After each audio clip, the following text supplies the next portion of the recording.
Good evening and welcome to the Kansas City Public Library. I'm Henry Fortunato, Director of Public Affairs. Tonight we bring you what has the makings of becoming a quadrennial program here at the Truman Forum. How many of you were here in 2008 to see something pretty much like this? Yes, a public conversation about the presidential election with political commentator Eleanor Clift, conducted by everyone's favorite library director, Crosby Kemper III.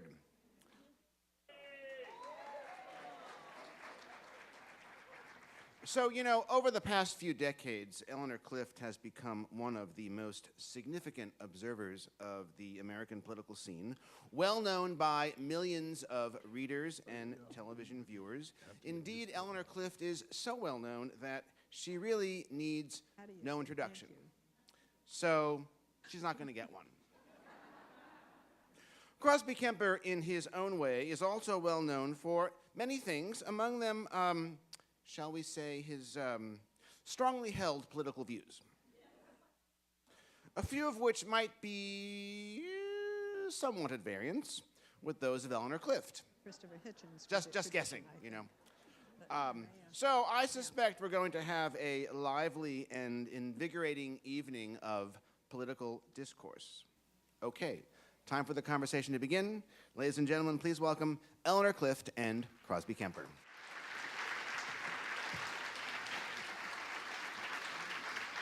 It took me 4 years to get over the savage beating I got last time. And I see 3 bottles here, so I'm getting my share quick before. Yeah. Don't know what we spiked them with this time. You know, I decided, because I was desperately trying to keep up last time, and also because of the wisdom I have gained in the ensuing years, that I would treat this not as a political debate about the election, though I suspect that Eleanor Clift and I will vote for different people, and I will vote more often than she does. But I want to take.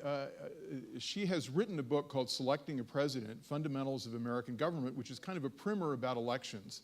So I thought that I would use this book as a way of describing this election in terms of our electoral process, in terms of the way our government works. I put the word "works" in quotes. Right. And so, to begin that, it's called "Selecting a President." It's a wonderful book. I have read it cover to cover a couple of times now. And at the very, very beginning, Eleanor, if I may. Absolutely. Thank you. You say, which I think is an interesting observation, because, you know, everyone, both Mitt Romney and President Obama, are saying this is a critical election, this is a transformative election.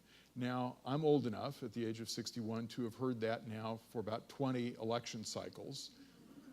Actually, well, a little bit less than that, but the math didn't pass math, in 8th grade. You say, and I quote you, "They are always of critical importance." And you seem to genuinely believe that each election is of critical importance. I will not trap you by asking you about the Harding versus Cox election. All right, thank you. Or Coolidge versus Davis. But maybe you could define for us what is critical about this election. Well, what is critical about this election, America elected the first African-American president 4 years ago, and I think I've heard Vernon Jordan talk about this. Vernon Jordan being civil rights leader, friend of Bill Clinton, Wall Street power broker. He's had worn a lot of different hats. He said in America, affirmation is important, but reaffirmation is even more important. So I think for a variety of reasons, given this country's history, that re-electing the first black president is important. Then you talk about issues. I think the 2 candidates, Governor Romney, President Obama, have laid out very different visions about how government should work, the role of government, how the economy can be healed, and even their visions are probably about foreign policy are more similar than different. So I think I would make the critical part of the election about really the economy and government. And also, because the control of the House and the Senate, I think, are both at stake, particularly the Senate. And what happens over the next 4 years will vary quite dramatically if we have an all-Republican government, which would happen if Mitt Romney does win, or if we continue to have divided government, which is probably more likely than not if President Obama wins. And so I think that all adds up to critical election. Of course, Missouri's been doing its bit for divided government with Todd Aiken's campaign. But it seems to me that the election comes down to which one of the witch doctors that we want to elect. There's the witch doctor we've got who says that government can create jobs, and the CBO came out with their numbers and said we created between 1.2 million and 3.8 million jobs, which from a scientific point of view, a 250% or 300% differential doesn't strike me as very real. And then Mitt Romney, who and the supply side Republican caucus, the anti-tax Republican caucus, who thinks that we can cut taxes and cut taxes until enough business starts to pay enough taxes to make up our trillions and trillions of dollars of deficits. It seems to me on both sides the evidence is that this is magic and not reality. Well, first I'm going to say something in defense of the candidates. We are going to have a debate on October 3rd, which is going to be about domestic issues, principally the economy. And I spoke at a college recently, College of the Ozarks in 100 miles from Little Rock, Arkansas, and a young man got up and he said, I don't think either of these candidates are worth anything. I'm so disappointed in the president, and I think Mitt Romney is an eggplant. So I said immediately, he's not an eggplant. Now that was easy to defend. But Eggplant is good for you. Eggplant is good for you. I said, watch the debate. I said, these are two smart, thoughtful people, and I think that will come across in the debate. So that's my first response. Second, witch doctor theory. This president has created more jobs in his tenure in office than were created the whole first decade. The first decade under George W. Bush, principally, was a lost decade. Secondly, economists across the ideological spectrum expect the economy to recover, not as fast as we would like, and that 12 million jobs is the likely number of jobs that will be created over the next 4 years. Mitt Romney is going around saying that's what he will create, which is fine. That's what Obama would create too. And I think the witch doctor aspect, that the president has put more meat on his bones as to what policies he's going to pursue, because they're essentially the policies he's put in place. And I think one of the reasons Governor Romney is losing ground in this race is because he hasn't been specific. And it's not just Democrats saying that. Bill Kristol, the editor of the Weekly Standard, is apoplectic that Romney is throwing away a chance to win the White House by refusing to be honest and forthcoming about what he would do. I'm not sure he's being dishonest, but you're right, he's not being specific. I mean, he's able to be specific Sin of about omission. his wife's 2 Cadillacs. We know how many Cadillacs she has, but we don't know Drives the a details. couple Cadillacs. I read the 57-point plan that he put out, and I stopped at about 14 because they all sounded pretty much alike. Right. But I would say I think the job numbers you give. It's the market that's actually created the relatively minimal number of jobs, minimal compared to any other recovery, compared to the Reagan recovery, for instance, in '83, '84. The government jobs that were created were actually shedding, which was predictable.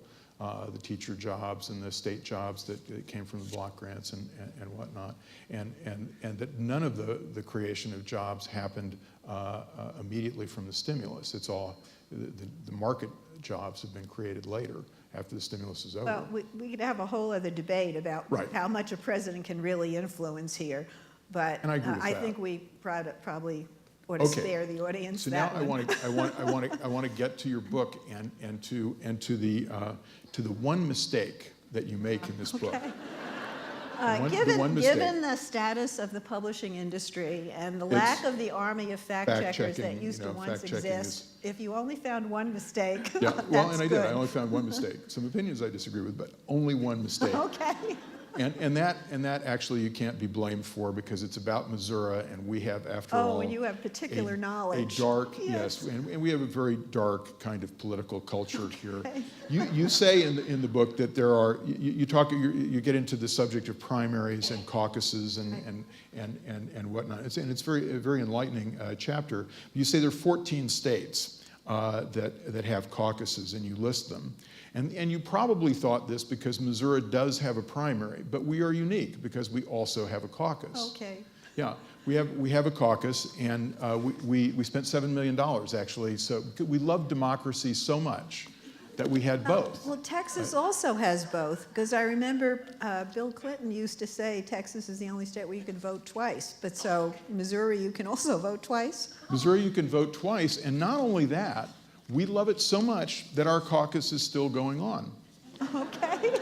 Yeah, actually, Have you come up with any more candidates? Actually, we did. We did. Believe it or not, in Missouri, in the caucus, Rick Santorum won the primary. Okay. And Ron Paul, I think, came in second. But in the caucuses, I have here, they do it by counties. The county, they vote in counties. We vote in counties to send people to the state convention. And Rick Santorum won 14.5 counties. There are 114 counties in Missouri and St. Louis, which is both a county and a city, to confuse you even more. So you could win half a county? Yes, you can, because Rick Santorum won 14.5, Ron Paul 10.5, Mitt Romney 2.5, Newt Gingrich 1.5. You'll notice we're not very far to 114 yet. Uncommitted, 14. I get this from Wikipedia today. I'm glad Unknown, somebody's keeping track. unknown, 72. But then you were down at the College of the Ozarks, so you can probably understand why we have this love for democracy Exactly. In the great state of Missouri. Anyway, the question I want to ask you about caucuses is about the Iowa caucuses. You talk about the Iowa caucuses, and you have a great sentence which does my heart good actually about them. In the dead of winter, Iowans gather in local schools, libraries, and churches. Now, I want to know, that Mike Huckabee's folks, you talk about him winning, obviously gathered in the churches. Was it the libraries or the schools that John Edwards' folks gathered in? Ouch. And the real question I've got about this, which you mention in passing, but I'd love for you to talk about it a little bit more, is this question of the way we pick candidates. Iowa and New Hampshire, the caucus state and the first caucus state, the first primary state, are enormously important in American politics, way outside their size. And there's been constant criticism of the demographics of Iowa and New Hampshire, which are primarily white, more rural, et cetera, et cetera.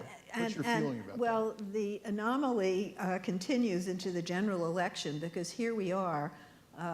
If you live in California, New York, or Texas, you're not going to see either of these candidates, because we all know how those states are going to vote.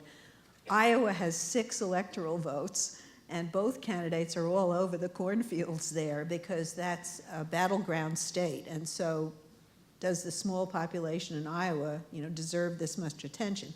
But it's a validating process. Jimmy Carter, again, that was the first campaign I covered.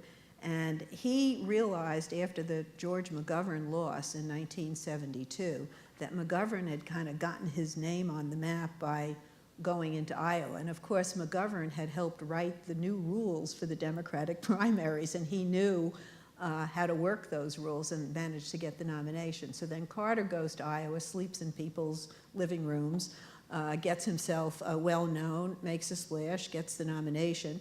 And Iowa, ever since then, has been a must place for people to go. And it was especially validating for Barack Obama because it was a white state. Right. And he won overwhelmingly. And until that moment, African Americans were for Hillary Clinton. They didn't think that Obama could win in a white country, basically. And it showed it could be done. But there were also, I covered that campaign in '08, and one of the mistakes that the Clinton people made was they were giving out all sorts of inducements to get people to the polls. They gave out snow shovels. Everybody in Iowa already has a snow shovel. And they spent a lot of money on those snow shovels. Maybe it's a collector's item. You can go on eBay. Lawn decorations now, Right. lawn decorations. Well, and which gets to the question. You talk a little bit about this, but I'd love to talk a little bit more about this in the book, which is the groups, the parties, the political parties, and what groups they represent. And we know Madison said that self-interest in the 10th Federalist is important, and it's important to have a large country because if you have so many factions, they can play off each other. Both parties seem to me to have been captured by relatively small groups of people. Republicans have been captured to some extent on social issues by Christian evangelicals with a very, very specific agenda. And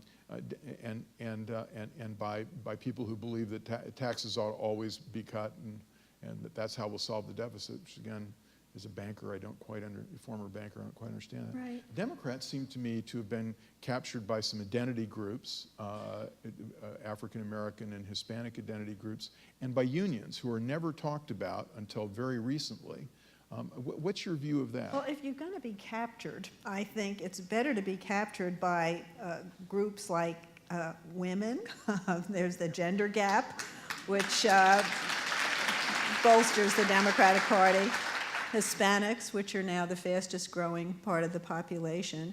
I think people have always identified unions with the Democratic Party and corporations and business with Republicans. So I don't think that's especially new. And I think in this cycle, union money is much smaller than what the super PACs funded by business interests are kicking into the race. You probably saw the Wall Street Journal article a few weeks ago in which they, by going into the Bureau of Labor Statistics and some reports that have not been seen because they're not formally election reports, they revealed that the largest contributors to political causes over the last 20 years are unions, which aggregate to $4.4 billion in contributions to political causes, vastly more than any corporate. I don't have the statistics at my hand, but I think if this election continues on the trajectory it seems, President Obama could have a very big win here.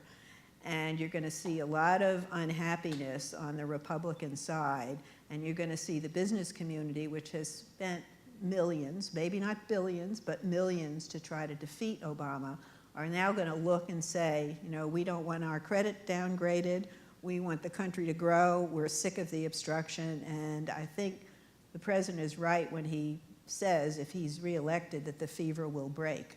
And I think there's going to be a lot of recriminations within the Republican Party about what went wrong. Was Mitt Romney not conservative enough? Should the party be rethinking where it's going? And the money that is now being spent is being diverted away from the Romney campaign and more toward the House and Senate races, where money can have an impact. I think you're probably right about that, and I'd say the notion that they're geniuses, it's sort of like the magic theory of politics that Karl Rove is a genius. I find pretty silly. I think, and they've already said this, they've spent hundreds of millions of dollars, the Crossroads, the American Crossroads, right, and his PAC and whatnot, and have had no noticeable influence. However, I would say, I think the numbers belie what you're saying a little bit, and I make 2 points. One is the gender gap works 2 ways. The Democrats do much better with women, but the Republicans do much better with men. I agree, but the Democrats do like double digits better with women, and I believe Obama has an 8-point deficit with men. And I would also point out that no Democrat has won the white vote since Lyndon Johnson. And Obama's election in 2008 was not a fluke. The demographics of this country are changing in a very big way, which is, Yeah, which is why the Electoral College, I remember when Bill Clinton won in 1992, James Carville said, we didn't break the electoral lock because the Republicans basically had the solid South. They seemed to have a lock on the Electoral College. And Carville said, we just picked it. Well, now we're looking at an electoral map where the Democrat has an advantage. And I thought to myself, what has changed? And one of the answers is demographics. It's a very different population today. I agree with you up to a point. And I think the Republicans are ridiculously stupid on the immigration issue and have hurt themselves badly. And I think Romney shows that. He's desperately, he does his Univision. Sorry, I think that was a French pronunciation of it. Right, I like that dropped in there. That was good. Sorry, it gives you my background, but his interview, he's desperately trying to claw back. However, I will say two things about this. One, you know what the fastest growing immigrant group is in the United States? It's Asians. Asians, yeah. And Republicans do pretty well with Asians. So I'm not sure that the demographic game is over. And Republicans have historically done okay with Hispanics, particularly when they haven't been fighting the immigration issue. George W. and Jeb Bush, the Bush family understands this, et cetera. But the second thing I'd say is, I think there's a lot of misreading of the electoral question out there. And let's talk about 47%. No, not that 47%. But the two latest national polls, the Rasmussen and the Gallup poll, show the candidates dead even at 47, but 47, that's where we 46, get into 46. The way we decide elections here. We don't have a national referendum. It's those battleground states. Right. And I think there are like 12 battleground states, and I think President is leading in 8. And today, one of the polls said he's up 5 in Ohio. Right. No Republican in the modern age has won the presidency Right. without Ohio. Right. So it's the Electoral College where Romney does have the steeper climb. So Bush I really can throw did out win the I can 2000 throw out election, some numbers here. 237 is the number where Democratic-leaning and safe states. So Obama needs just 33 more. The latest Real Clear Politics gives Romney 191 electoral votes, which means he's, 79 Right. votes short. Right. So he's got to win a lot more of those battleground states. Right now, the trends don't look good, but I know his campaign is counting a lot on the debates, and in the velocity of the media life that we live in, I suppose anything is possible. But then you wonder, what is the whole last year of campaigning about if Mitt Romney is suddenly trying to reset his campaign and introduce himself at the end of September? It's Well, bizarre. you talk in your book about every national campaign has a national headquarters. It's usually in Washington, D.C. Oh. I think the problem with the Romney campaign is it doesn't actually have a national campaign or a national headquarters. Oh, well, no, or well, national- they're in Boston, which is one of the states he claims. I'm just kidding. You're just kidding, It's been a, and I think you've seen this, Bill Kristol, you mentioned, and many other conservatives have talked about how bad the campaign is. And, Oh, I know, and they've been saying it publicly, and I must say I really felt Ann Romney was being interviewed on the radio, and she was asked about this, and she said, enough. They should get in the arena. This is hard. Right.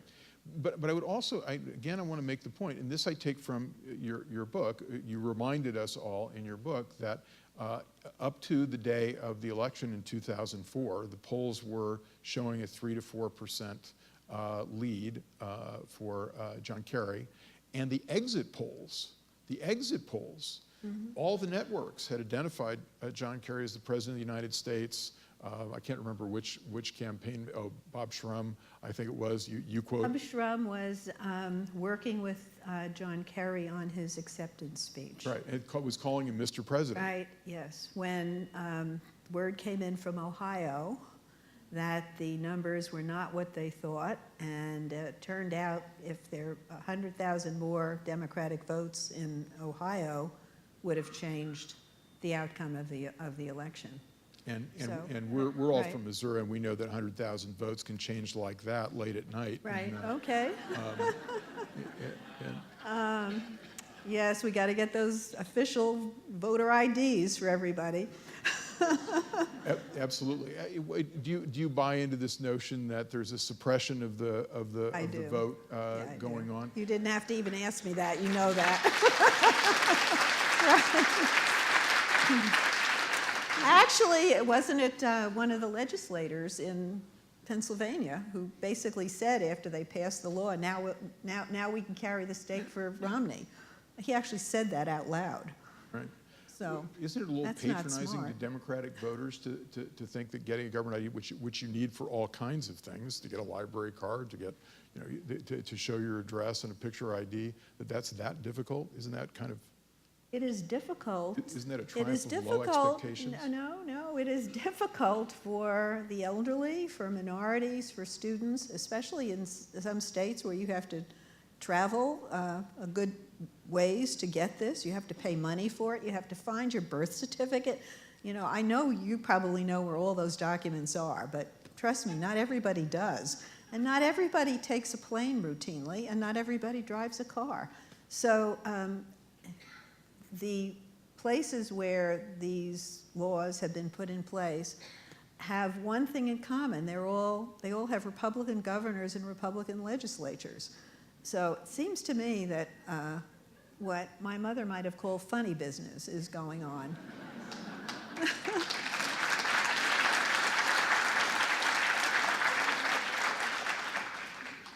I have to politely disagree with you about this. It seems to me a pretty minimal qualification for voting. And when I lived in St. Louis, I lived in St. Louis for 7 years in a very Democratic ward in the Central West End. And every time I went to vote, there was someone coming in to vote who had already voted, found out that they were listed as already voting. I think voter fraud in this country is a little larger than. Well, all the people who've studied this have not found evidence of voter fraud. It's minuscule. They haven't spent enough time in They Missouri. haven't spent enough time. All right. Well, I think we should divert resources from, say, fighting terrorism to, finding voter fraud. Okay, well, Fine, go after the real problems. We can agree on that. Let's spend more time Okay. on terrorism than on this.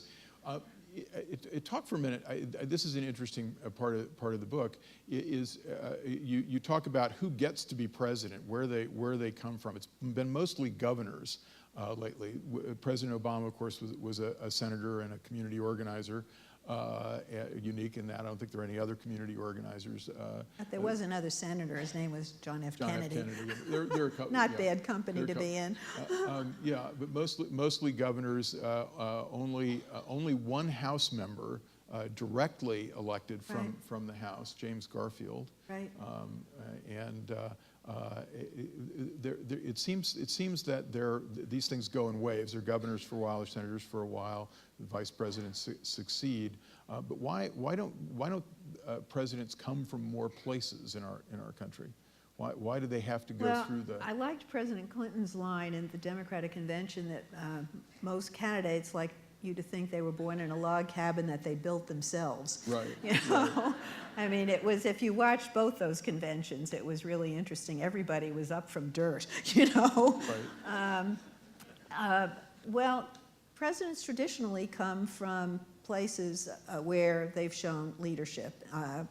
Governors. They do not come from the business community, although at various times business leaders have been talked about as potential presidents. But they tend, and I actually think that's some of Romney's difficulties. He's a businessman, he's a CEO. He's not used to being challenged. He's not used to having to schmooze and beg people for their vote. It's a different mindset. But I do think, the governors bring executive experience. Senators have been less successful, and in part it's one of the criticisms leveled against President Obama, because if you go to the legislature, you know how to talk, but you don't actually ever do anything. And that has been the charge leveled certainly against Obama. But I don't know where else you would want presidents to come from, because you need a political base to run. If you're, actually, Joe Scarborough, there's a rumor that he's going to run in 2016. He would have built his reputation as a talk show host. Now, Reagan was an actor, but he was also a two-term governor. Right. If Scarborough has designs on the presidency, I'd kind of like to see him run for governor first in whatever state he claims. I guess he's from Florida, lives in New York now. But I think it's difficult to break into the president's club if you don't have a political base. And the people with political bases tend to be people who've been elected to something. Actually, I agree with you about that. I think Sam Rayburn said, Lyndon Johnson, when he was vice president, went to Sam Rayburn's office, Speaker of the House, after his first cabinet meeting with all of President Kennedy's Harvard professor advisors and you know, the senior people from Wall Street and whatnot that he appointed to the cabinet, and was telling Sam Rayburn how impressed he was and how he felt, you know, he's maybe out of his depth and whatnot. And Sam Rayburn said, Lyndon, I wish just one of them had been elected dog catcher once. Right, right. Well, of course, Johnson, if you listen to, I listen on tape to the various Robert Caro books, they're fascinating about, and there's still another one coming, it's fantastic. But Johnson initially dismissed Kennedy as his remark was he hasn't done anything. Yeah. Yeah, and didn't even consider him a threat initially. Anyway, Johnson's use of power, of course, is just so masterful. And I looking at Obama, if he is reelected, I think he's learned probably two things. One, that he can't really trust the other side. But two, I think he's learned how to wield power. He's gotten better at that. Another section of your book that's fascinating because of the differences between what was then and what is now is about platforms, the party platforms at the conventions and whatnot. You have a great short bit about Hubert Humphrey's 1948 speech on civil rights, and which is a very moving address, and which is one of the most important moments, I think, in the history of Americans realizing the deficit we had in civil rights.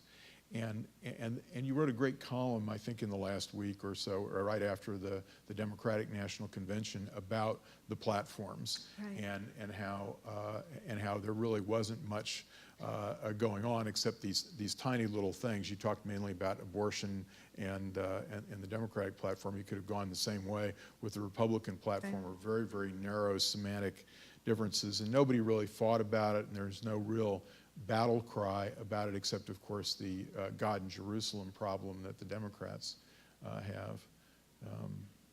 Talk about that for a second. The God in Jerusalem problem, okay. Oh, you know, there's well, they Antonio took, Villaraigosa. In the Democratic platform, they had a phrase, God-given rights, or God-given attributes, and I forget even what context it was in. I think it was kind of dumb to take out God-given and they just put attributes. And Jerusalem, that was the battle over whether the embassy, the U.S. embassy, should be moved from Tel Aviv to Jerusalem. That comes up every 4 years, and it's, as the White House explains, it's aspirational. It's not official U.S. policy. Right. And so the Democrats took that out. The president, or the White House, intervened and put it back in. But when I did some reporting on that, I went back to 1984 when Walter Mondale was running against Gary Hart, challenged by Gary Hart, and that was the main issue in the New York primary. And they both favored moving the embassy, but Gary Hart had written some letter saying that it should be part of a larger deal and not done separately, and Mondale accused him of flip-flopping. So it's an inane issue. It adds up to nothing. But at conventions, you know, people can spend a lot of time arguing about these things, and it becomes very symbolically important. So those were two areas the Democrats didn't need to wade in, but they ended up having a very successful convention, which really changed the dynamic. It was a little better than the Republicans, yeah, a little for better. Sure. Though I have to say, both conventions seem to be had the appearance of the invisible man. You know, Villaraigosa, when they voted on putting God back in, it's clear that a majority of the people, at least the noise the eyes have it, right? And he had to do it 3 times until there were enough invisible he heard invisible voices. Right. And then of course there was Clint Eastwood and the Invisible Man at the Republican Well, there were convention. other invisible men at the Republican convention, and this is Bill Maher's joke. He said, if you're a party and you've held the White House previously for 8 years, and you don't have George W. Bush or Dick Cheney or Donald Rumsfeld or Colin Powell or Karl Rove, you're not running a political party, you're running a witness protection program.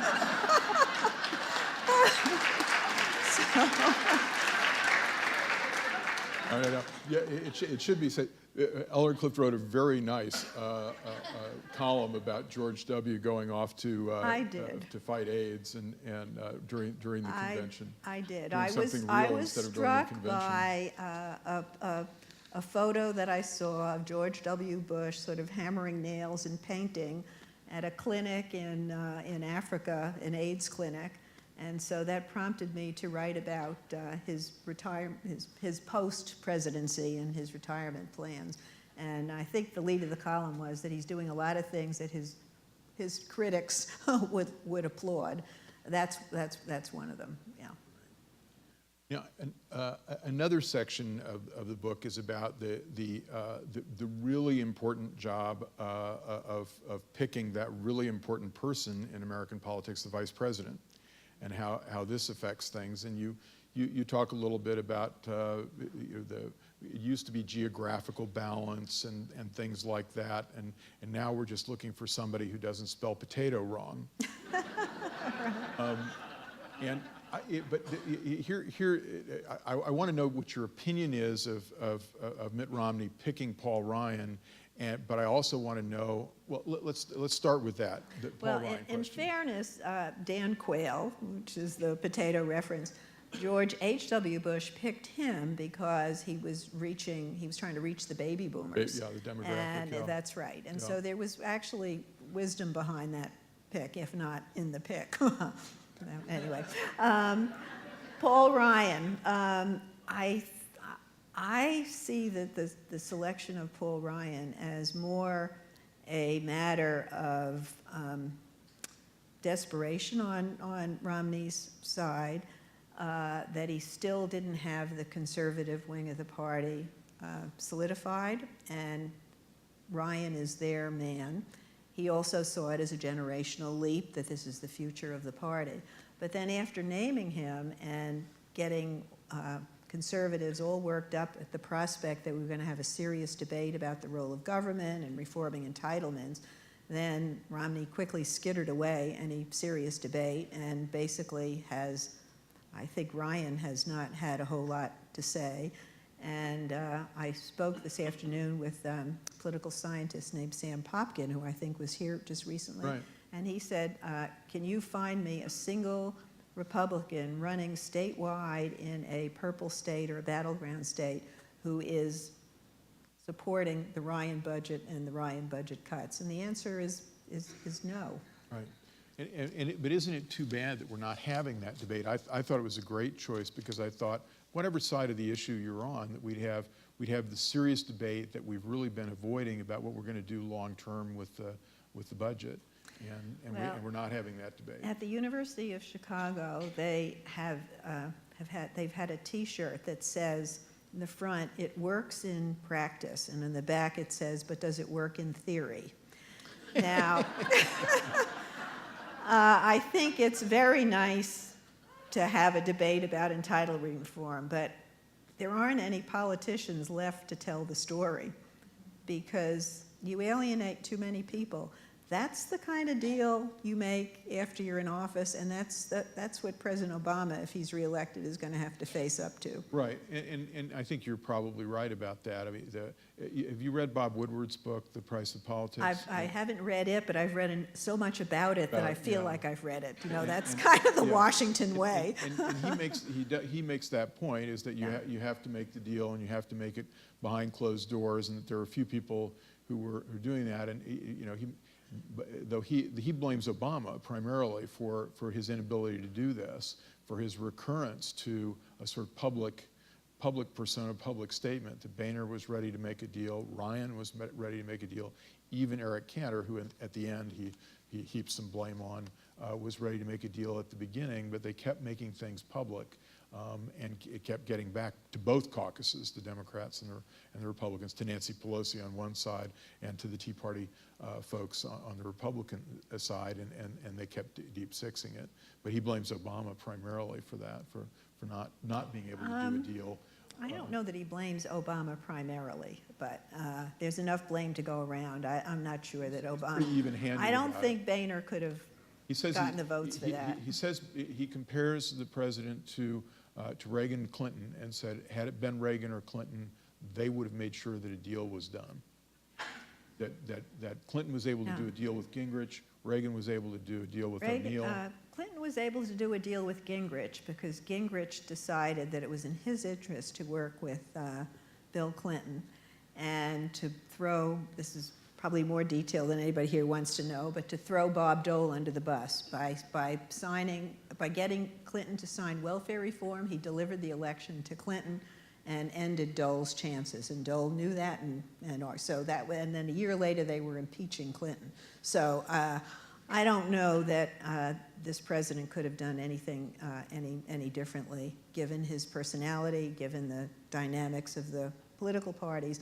But I do believe if he's reelected, the wolf is at the door, and they're gonna have to make these decisions. If he wins decisively, he'll have some pretty high cards, but he has some high cards already because the Bush tax cuts expire at the end of the year, and if he does nothing, it solves a lot of well, but if he does nothing, there is a huge tax increase and big spending cuts, and we've got probably what we had in 1937, right, which is a double dip.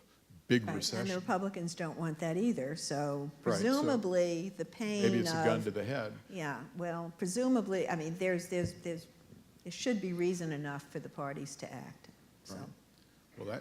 Well, that's a positive idea. I like. Right, yeah. That's about as optimistic as I'll get. Okay. Let's talk about the other 47% for a second. And this is not something related to your book, but how bad a mark against Mitt is this remark about the 47%? Does it move any votes? Does it move any independent voters? I mean, the other two 47%, the 47% that Rasmussen and Gallup say are on either side right now. And which really is, we've really been a 50-50 country for a long time now. Is it going to move any votes? I think it's devastating for him politically. And, you know, I do the McLaughlin group, which leans to the right, and everybody said this was devastating because one of the key questions in any poll when you respond about a candidate is he or she on my side. Romney was having trouble with that already. The bottom has fallen out on that number now. And the latest polling I saw today really has Obama doing much better with independents.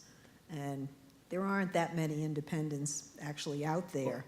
Well, the Rasmussen and Gallup polls, which are not today, that they're yesterday and the day before, right, show Romney up fairly substantially with the independents, like 8 to 10%. Well, I guess we can all find polls that we satisfy. Right? I'll go get my poll. You show me yours.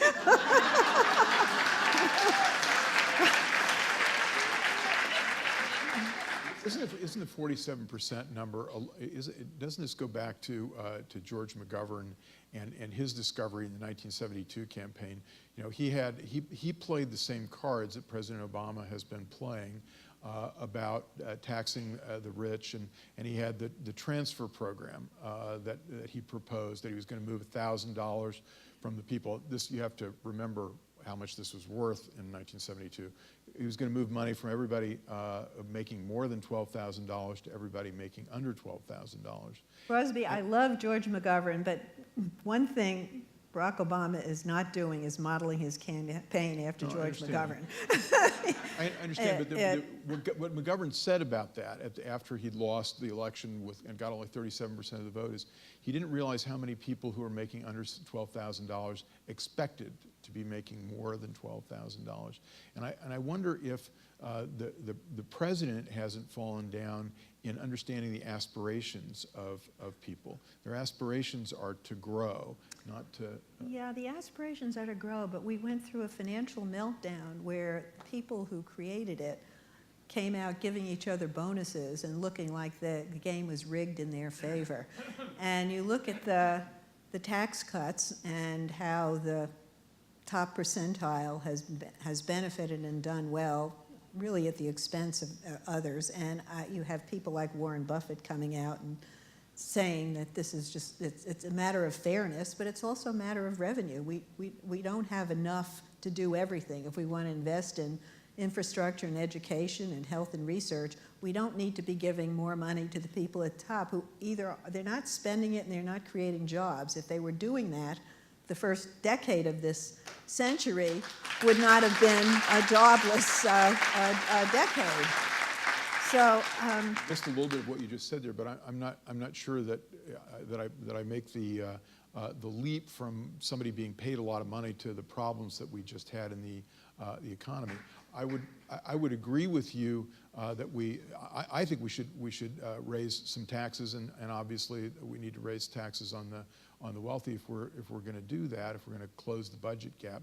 I think that's true, but I think it's wrong to be punitive about people making money. It's not punitive. I mean, the Occupy Wall Street movement pointed out that, you know, the salaries of CEOs have just gone up astronomically, and we have this wealth gap in this country. The middle class is shrinking, and the top, we're beginning to look like... Shrinking, but, well, the middle class is shrinking.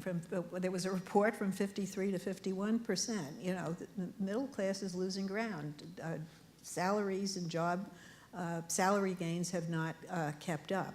And one way you adjust for that is in your income tax code, and we can't afford to give these tax cuts to everybody. So, I mean, I think the president is on strong ground, and the polls show people support him, including people who are in those income brackets. I think our key disagreement, as I said, I myself, and it's not the Republican position, my position, but is that we ought to raise taxes on wealthier folks a little bit. Anyway, I think the real key is to simplify the tax code. And the wealthy are paying more. Well, that is the Romney position, but he's been very coy about what he would eliminate. He's a pragmatist, and he worked with the yeah. Unlike Obama, who was unable to work with the Republicans, Romney was able to work with the Democrats in Massachusetts. But I think the key thing that I disagree with that you said is you said... And he gave us a very good health care plan in Massachusetts that he's disowned. Right. He was willing to compromise on that. Again, unlike President Obama, who made some feints towards compromising with the Republican view on health care. Crosby, come on. He went so far into bipartisan land that it was la-la land. They were never going to do anything. They made a decision that they were not going to give him a clean victory. I completely disagree with you about that. It's full of Republican ideas, everything he's done. Read the Woodward book. The Woodward book is very clear about how Plouffe and Axelrod directed a policy that was political, and they wanted a victory. I think he's shown that he has a hard time dealing with the Republicans, and we know from the percentage of votes that the Republicans in the Senate are more bipartisan than Democrats in the Senate. Republicans in the House are more partisan than Democrats in the House. Statistically. No. Mitch McConnell, what is my #1 goal? This president is a one-term president. We will defeat this president. Right, whatever. And Mitch McConnell said after that, he said, my goal is to change his policy so he'll have a successful president. So he didn't. Again, read the Woodward book on this, if you don't believe me. Bob Woodward is not the last word on anything, but you are giving us a selective reading of the Woodward book. I agree, but he takes the quote that you're referring to and get the next couple of lines from that, because the next couple of lines heavily qualify what you've just said. So I would read that book. Well, the Republicans have used the filibuster, I think something like 80 times this year. It used to be, a handful of times. and they vote against things they even support. I do believe, as the Sign of president says, flexibility. if he is reelected, quote, the fever will break, because I think there probably are half a dozen or 8 Republicans in the Senate who are uncomfortable with the constantly voting no. But I disagree that a majority of Senate Republicans are bipartisan, because the Tea Party fever has really taken over there. It's statistically true that the Republicans in the Senate vote on a little bit more bipartisan basis than Democrats in the Senate. It's statistically true that Republicans in the House vote a little bit less bipartisan. And my point about that a little bit is not, less. The House Republicans don't want to pass anything. They don't even want Democratic votes. They only want to pass things with a majority of their own caucus. That's their policy. Rahm Emanuel is quoted in the Woodward book, and I think you've seen this elsewhere, in 2009, and I'm not going to use the exact word he used, but when discussing Obamacare, and then further again when discussing the stimulus bill, he said, "We've got the votes, screw them." That's my lighter version of what he actually said. I have to disagree with you about this. Well, it's clear that I think we don't want to pound this into the ground, but okay. There's also a scene of Senator Chuck Grassley, Republican, sitting in the Oval Office, and Obama saying, "Can we count on your vote?" And he's saying, "No, I won't vote for it unless I can get like 6 or 7 other Republicans to go with me." And they vested so much time in Chuck Grassley and his, bipartisanship along. Anyway, so I think. Okay, we'll agree to disagree. I think you have a both, selective reading of the Woodward book. No, I have my anecdotes from the Woodward book, and you have yours. I We each have our own polls. All right. Okay. We each have our own bottle of water. Right? And who gets that one? You're faster than I am. Right. Faster than I am. Actually, no, you're ahead of me. Okay. Now, I've got 2 more things that I want to ask. One is along the lines. I want to get to at the end. I want a more positive. I want to sing "Kumbaya" at the end. Okay. But Arthur Brisbane, who's a person that a number of people in the audience will know, because he spent a lot of time in Kansas City. He was a columnist and then the editor and then the publisher of the Kansas City Star. Went out and worked at Knight Ridder for a while, but his last job, which he just resigned from, or he just finished, was as the public editor of the New York Times. And he wrote a farewell column 2 Sundays or 3 Sundays ago, something like that. And in his column, and Art is a good friend of mine, and I don't think he'd mind my saying this, he's a card-carrying liberal. I mean, he's a progressive, as we say today. But he said about the Times, and it wasn't the only thing he said, and he had a lot of good things to say about the Times, so I want to be honest about that. But he said there was a hive progressive mentality, and the coverage of certain national issues, particularly cultural issues. He talked specifically about Occupy Wall Street and gay marriage. He said that the Times has no ability to see its own shadow, to understand what its own biases. Isn't there a basic liberal bias in the media that affects our view of President Obama, Mitt Romney? Yeah, I think that's so overstated. I mean, his conservative bias in plenty of places as well. I would agree with you about that. Now, on the cultural things, Hardly I would fair agree and that balanced, the New York Times, the major media in Washington and New York, they're probably more pro-choice than not. They're probably more in favor of gun control than they are certainly here in the Midwest. So I think there are some cultural issues that separate them. But when I look at the issue of gay marriage, I mean, I think the transformation in this country, or what President Obama would call the evolution, has been truly stunning. And it's not just in, liberal hives in New York or Washington. It's throughout the country. So I really think it's such an old argument. Whenever the conservatives start to lose, they start screaming, media bias. I've heard in the last couple of days so much about how the media's really been protecting Obama, and they've been so hard on Romney. And I just think that's Yeah, I don't think it's been nonsense. particularly hard on Romney. I'd probably agree with you about that. He's been hard on himself. Yeah, that's right. Yeah, but- yeah, yeah. But when you look at certain issues like Fast and Furious, where we have this week their own internal investigation, 12 people have been censured inside the Justice Department, and you couldn't find it in the New York Times except on page 28. I heard it all. It was a report that exonerated Holder, who knew nothing about this, ordered the investigation. Yeah, but it didn't exonerate It began the in the previous 12 administration. people were censured inside the Justice Department. That's a lot of people. Yeah, no, it was a mess, but it wasn't ordered from the top by Eric Holder, which is how the Republicans overreached on that. Well, let's end on this. Let me ask you, what do you think of the slogans of the president and his opponent in the campaign? I'm not sure what Romney's slogan is, to be honest. No, that's what I would say. I have no idea. The president's slogan, of course, is after Hope forward. and Change, is now forward. Yeah. I think which it's kind of silly. It's but- kind but- of silly, but you can remember it. But you can remember it. Right. And I want to say, the guy I'm probably going to end up voting for, who knows? Right, that's his problem. Yeah. Is, Okay. he We can hasn't, agree he on hasn't that. defined himself as a human being or as a potential president. Okay. Well, I think that's something Right. we can Okay, we absolutely agree on on that. that. Okay.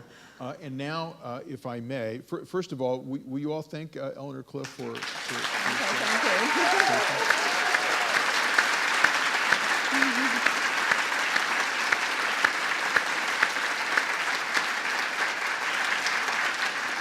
and now And thank Crosby, too, because he...